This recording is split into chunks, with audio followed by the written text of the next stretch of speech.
Okay, so take two.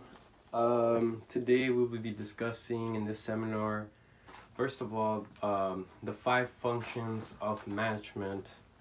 And the first one we're going to have is going to be, or the first step is the planning.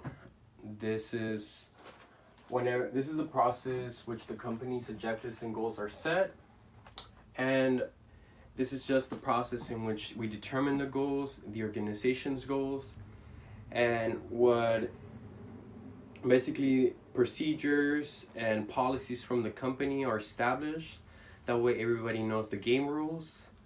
And also, the next step would be to organize. Organizing is dividing up the workload among the team and establishing necessary tools to complete their individual workload. What this means is the manager, after planning the event, after planning the goal, then we move on into separating the workload into each individual subordinate, and that even includes giving them the tools in order to complete the job.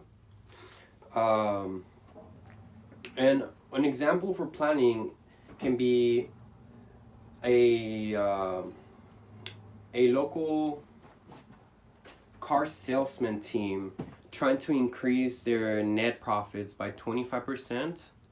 Also, organizing, an example for that is ensuring that the financial department has the correct tools and software to determine which accounts are making more money for the company, and then targeting those accounts. That's giving them a workload and also giving them the tools. Now, moving on into the next function of management is the responsibility for staffing. Within the staffing, there is ensures that all the departments are filled with the proper trained positions and with qualified individuals for those positions.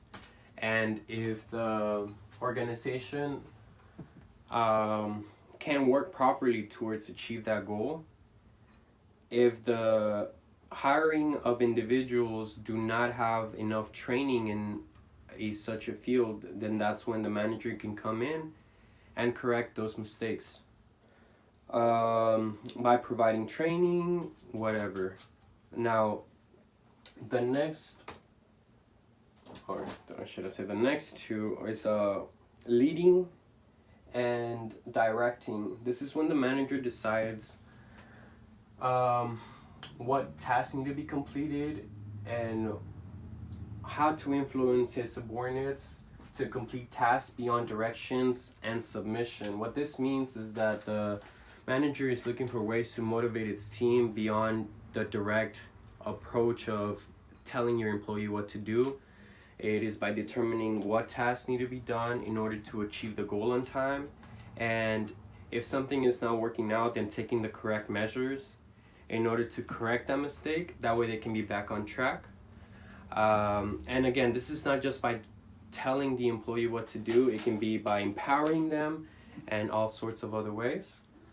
Now, some examples for staffing and leading and directing. When staffing, it ensures that each department has the proper qualifications, and make sure that for an example, a marketing department has enough graphic designers for the marketing project that they have.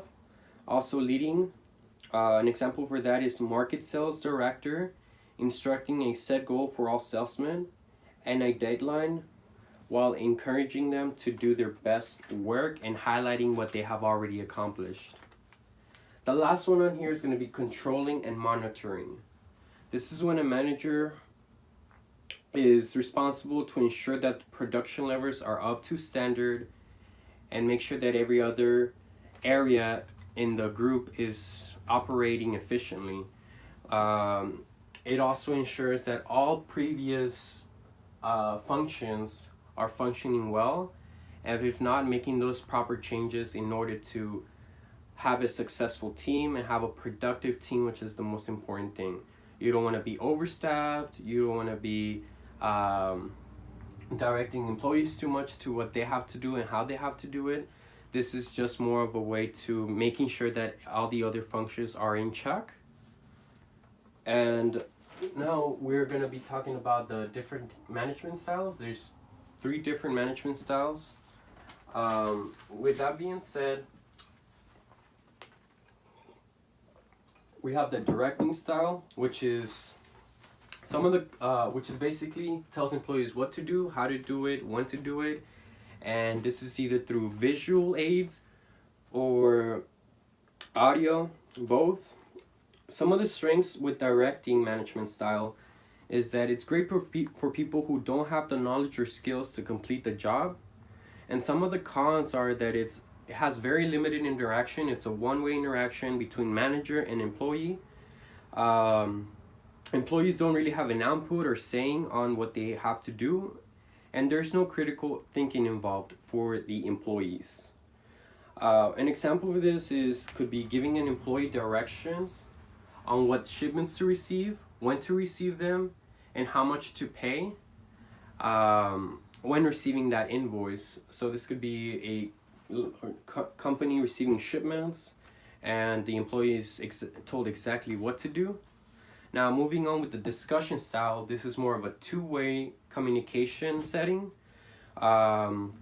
This is basically a discussion between the manager and the employee, which is useful to present ideas, feedback, questions, and talk about the problems that come up with the goal and other problems in the establishment. And this helps the organization achieve the goals in a collective manner through critical team discussions. Some of the pros on this is that it brings ideas to the table, it highlights goal instruction, increases the team's commitment to the goal. But some of the cons are that not everybody is willing to participate at times. Some may be over participating, and it's a slower process. It doesn't move to the high speed of business. And for an example for this is that a new emerging CEO from a high-tech company in Silicon Valley has a team meeting with the production management and other executives on how the company can improve or increase morale, therefore increasing productivity. This is something that is discussed among the team, not just directing from one direct manager. And moving on to the last style, which is delegating. This is a setting of a workload. This is basically gives the managers a chance to set tasks for the employees and deadline, but the method on how to do it is completed by the individual themselves. So basically a goal and a deadline is established, and the means of how to complete that are completed through the person by critical thinking. Some of the pros of this is that it gives the employees the freedom and the sense of independence from the boss. This is for more experienced and knowledgeable employees, and also it gives the boss some time for other tasks. Some of the cons is that again, it's for more experienced people. That could be a pro or a con, and it puts pressure on the employee. Now, an example for this is that a marketing manager is going to set up the workload for a graphic designer and a deadline, while empowering the employee and give him the right tools to complete this job, thus not telling him exactly what to do and how to do it. And yeah, this is the management style seminar. My name is Javier. Thanks for coming.